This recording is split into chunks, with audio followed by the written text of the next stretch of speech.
Olá, meus amigos e meus irmãos, tudo bem com vocês? É muito bom ter vocês aqui. O livro de Sofonias nos lembra que Deus é justo e soberano e que o juízo sobre o pecado é inevitável. No entanto, também nos mostra que há esperança para aqueles que buscam o Senhor com sinceridade e se arrependem de seus caminhos. O grande dia do Senhor está chegando e devemos nos preparar espiritualmente.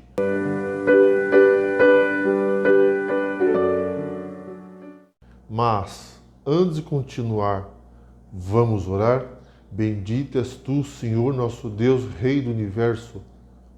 Estamos reunidos aqui para estudar a Sua palavra. Abençoe nosso estudo, envie seu Espírito Santo, é o que pedimos, em nome de Jesus. Amém. Sofonias descreve vividamente a severidade do julgamento iminente, usando imagens de escuridão, angústia e destruição. O capítulo enfatiza que nem a riqueza nem o poder protegerão o povo da ira de Deus. Serve como um alerta severo sobre as consequências de se desviar dos caminhos de Deus e um apelo urgente ao arrependimento. Vamos ler Sofonias 1, 14 e 15?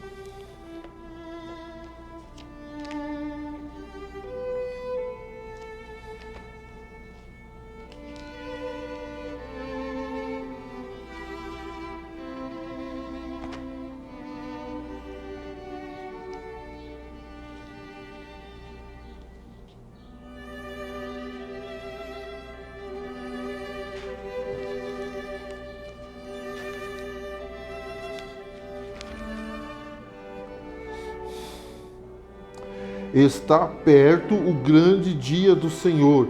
Está perto e muito se apressa. Atenção, o dia do Senhor é amargo e nele clama até o homem poderoso. Aquele dia é de indignação, dia de angústia e dia de alvoroço e desolação, dia de escuridade e negrume, dia de nuvens e densas trevas. Estamos perto do final dos tempos. Os juízos de Deus já estão caindo sobre a terra. O Senhor nos advertiu quanto aos acontecimentos que estão prestes a ocorrer. Luz irradia de sua palavra, contudo, as trevas cobrem a terra e densa escuridão os povos. Vamos ler 1 Tessalonicenses 5, verso 3?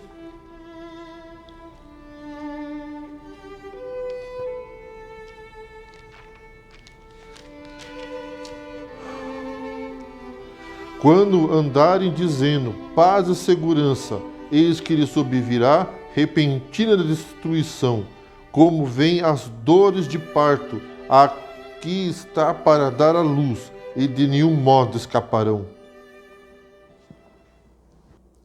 Deus deu ao mundo uma oportunidade de conhecer e de obedecer à sua vontade. Deu-lhe a sua palavra, luz da verdade, e lhe enviou advertências, conselhos, exortação, mas poucos obedeceram à sua voz. Como a nação judaica, a maioria dos cristãos professos se gloria de suas superiores vantagens, porém não mostra grata a Deus por essas grandes bênçãos. Por causa de sua graça infinita, uma última mensagem de advertência é enviada ao mundo, anunciando que Cristo está às portas e chamando a atenção à desprezada lei divina. Mas como os antediluvianos rejeitaram com zombaria a advertência de Noé, assim os amantes dos prazeres hoje em dia hão de rejeitar a mensagem dos fiéis servos de Deus.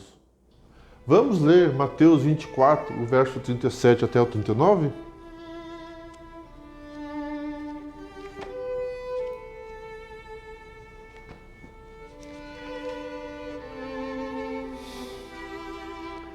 Pois assim como foi nos dias de Noé, também será a vinda do Filho de Deus. Portanto, assim como nos dias anteriores ao dilúvio, comiam, bebiam, casavam, davam-se em casamento, até o dia em que Noé entrou na arca, e não se perceberam, senão quando veio o dilúvio e os levou a todos. Assim será também a vinda do Filho do Homem. O mundo segue o seu curso, inalterado, absolvido como sempre em seus negócios e prazeres, enquanto a ira divina está prestes a ser derramada sobre os transgressores de sua lei. Nosso compassivo Redentor, prevendo os perigos que haveriam de cercar seus seguidores neste tempo, lhe dirige esta admoestação especial.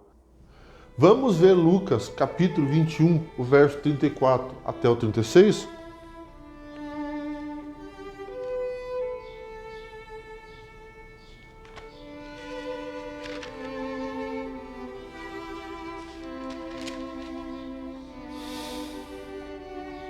Acautelai-vos por vós mesmo, para que nunca vos suceda que o vosso coração fique sobrecarregado com as consequências da orgia, da embriaguez e das preocupações deste mundo, e para que naquele dia não venha sobre vós repentinamente como um laço, pois há de sobrevir a todos os que vivem sobre a face da terra. Vigiai, pois, a todo tempo, orando para que possais escapar de todas essas coisas que têm de suceder e estar de pé na presença do Filho do Homem. Está próximo o dia em que os justos, qual semente preciosa, hão de ser juntados para os celeiros celestiais, enquanto os ímpios, à semelhança do joio, o serão para o fogo do grande dia. Mas o trigo e o joio deverão crescer ambos juntos até a ceifa. Mateus 13, verso 30. O dia do Senhor está perto e se apressa muito. Sofonias 1, verso 14. Onde está, porém, o verdadeiro espírito do advento? Quem está preparando para subsistir neste tempo de tentação que se acha iminente? O povo a quem Deus confiou as sagradas, solenes e probantes verdades para esse tempo está dormindo em seu posto por seu procedimento, diz. Vamos ler Apocalipse 3, verso 17?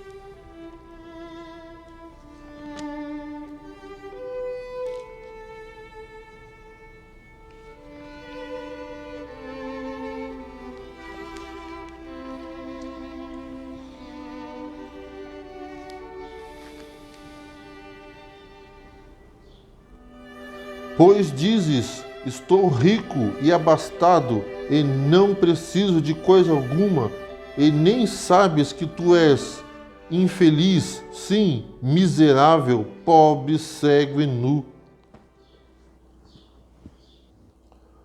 Com que fidelidade retratam essas palavras e presente condição da igreja? Não sabes que é um desgraçado, miserável, pobre, cego e nu? Pelos servos do Senhor são transmitidas mensagens de advertências ditadas pelo Espírito Santo e descobertos defeitos de caráter aos que lhe têm se desviado. Vamos ler Mateus capítulo 24, o verso 48 até o 51?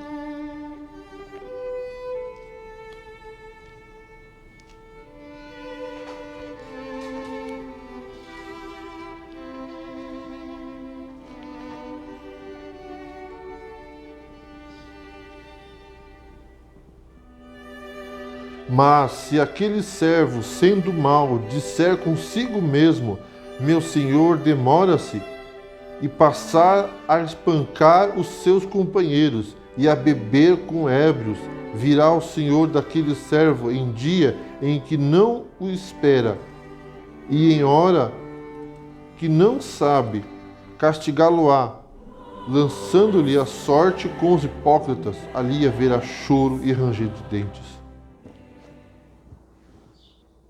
O povo de Deus professa estar esperando a Cristo.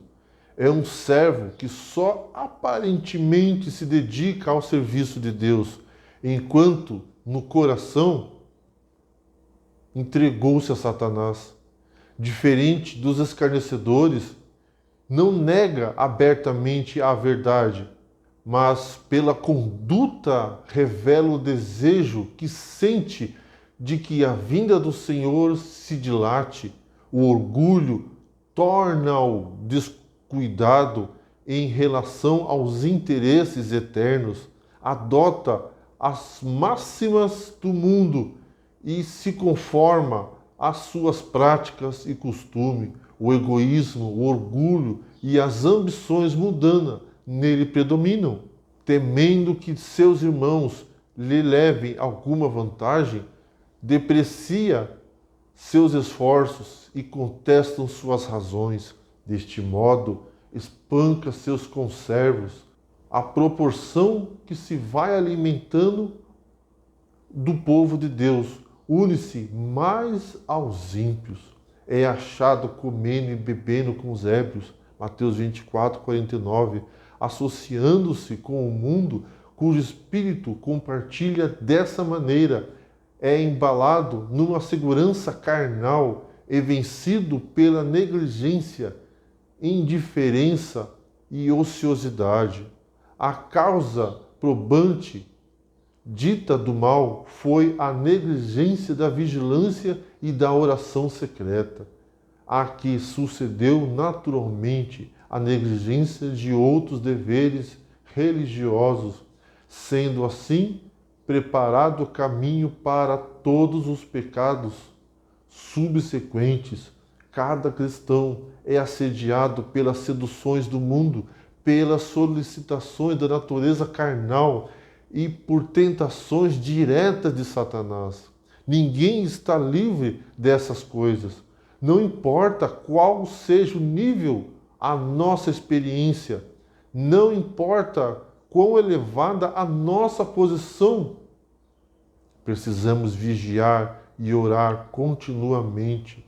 Temos de ser diariamente guiados pelo Espírito de Deus, ou havemos de ser dirigidos por Satanás. Satanás está trabalhando com inabalável perseverança e intenso ardor a fim de atrair para suas fileiras os seguidores professos de Cristo. Vamos ler 2 Tessalonicenses 2, o verso 10.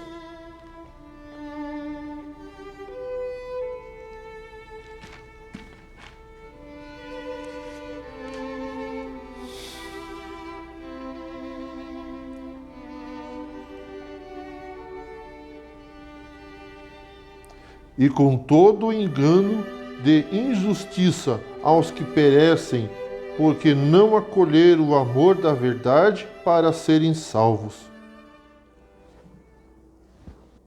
Satanás não é, porém, o único instrumento pelo qual é sustentado o reino das trevas.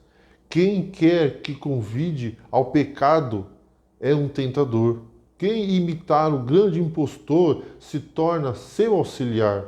Os que emprestam sua influência para favorecer uma obra má estão prestando um serviço a ele. Atos revelam princípios e motivos, os frutos apresentados por muitos que pretendem ser plantas na vinha do Senhor, revelam que são apenas espinheiros e abrolhos. Toda a igreja poderá sancionar o procedimento errado de alguns de seus membros, mas essa sanção não prova que seu erro seja justo. Ela não pode colher uvas de espinheiro. A igreja tem recebido advertências e mais advertências, os deveres que tem e os perigos que corre o povo de Deus foram claramente expostos. Entretanto, o elemento mundano está nela agindo fortemente.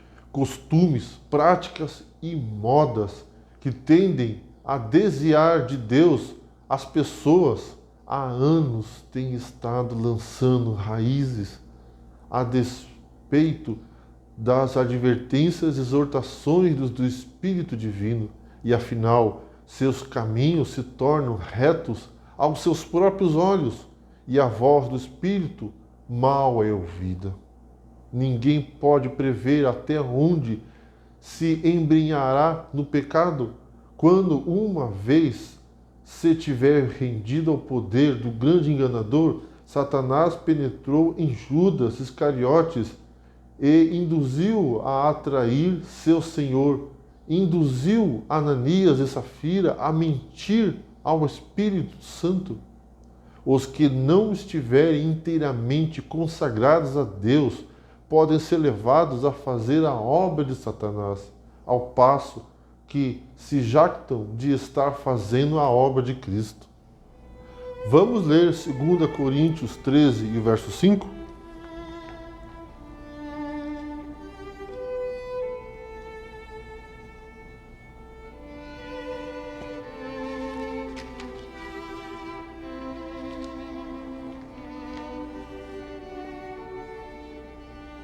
Examinai-vos a vós mesmo, se realmente estáis na fé.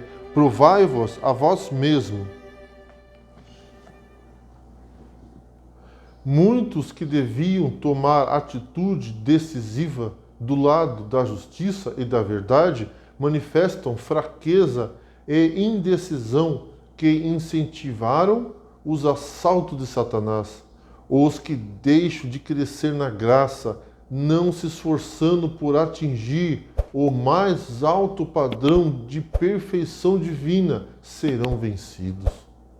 O mundo é para os cristãos um país de estrangeiro e inimigo se não se revestirem da armadura de Deus e usarem a espada do Espírito, vencidos pelas potências das trevas. A fé de todos há de ser testada, todos deverão ser provados como o ouro é pelo fogo.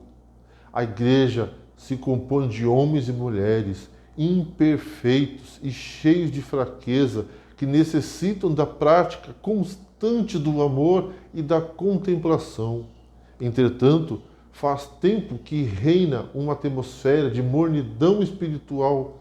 Penetrou na igreja um espírito mundano, seguido por frieza recíproca, acusações mútuas, maldade, contendas e iniquidade. Se fossem pregadas menos sermões por parte de homens não consagrados no coração e na vida, e se mais tempo fosse devotado a humilhar a alma perante Deus, haveria grande esperança de que o Senhor acudisse em seu auxílio, a fim de sará-los de sua apostasia. Muitas das pregações desse último tempo produzem uma falsa segurança.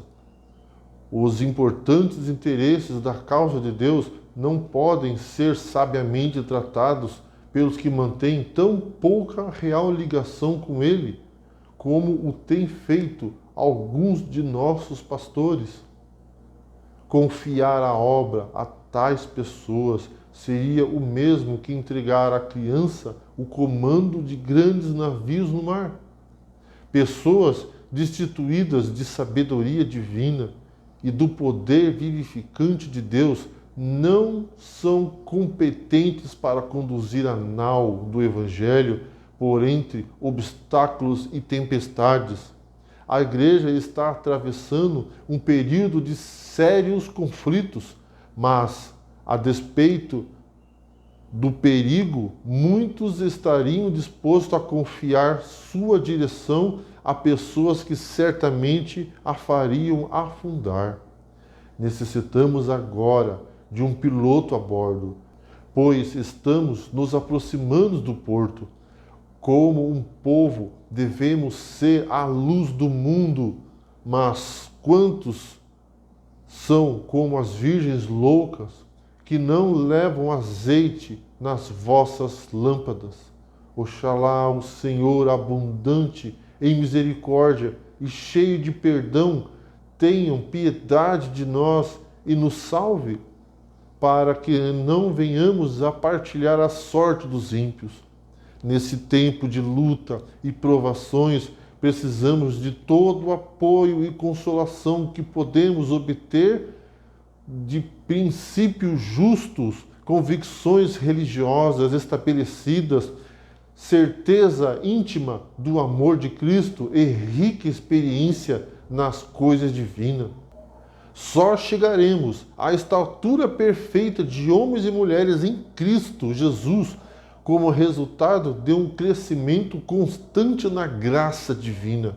O pecado deve ser crucificado, uma transformação moral completa tem de ser operada pelo Espírito Divino. Devemos compenetrar-nos do amor de Deus e ter fé viva e perseverante, que é o ouro provado pelo fogo. Só podemos obter de Cristo todo o que sincera e diligentemente buscar essas coisas, tornar-se-á participante da natureza divina. Seu coração se encherá de ardente desejo de conhecer a plenitude do amor que sobrepuja todo o entendimento. A proporção que for crescendo na vida espiritual será mais perfeitamente capaz de compreender as elevadas e enobrecedoras verdades da palavra de Deus, até que, pela contemplação, seja transformada e se torne apto a refletir a semelhança de seu Salvador. O dia do Senhor se aproxima. E como está a sua vida? Este mundo caminha para a destruição e todos nós vamos passar pelo juízo de Deus. Hoje é o dia de nos arrepender de nossos pecados e voltarmos para Deus. O Senhor está chegando. Não quer você hoje aceitar a Jesus como seu Salvador pessoal e se preparar para encontrar com Jesus? Vamos orar. Bendito és tu, Senhor nosso Deus, Rei do Universo. Perdoe nossos pecados, segundo a sua multidão das suas misericórdias. Renove nossas mentes, guie-nos em seus caminhos. Tire de nós o mundanismo de nossas vidas. É o que pedimos, em nome de Jesus. Amém. Que Deus abençoe a cada um de vocês.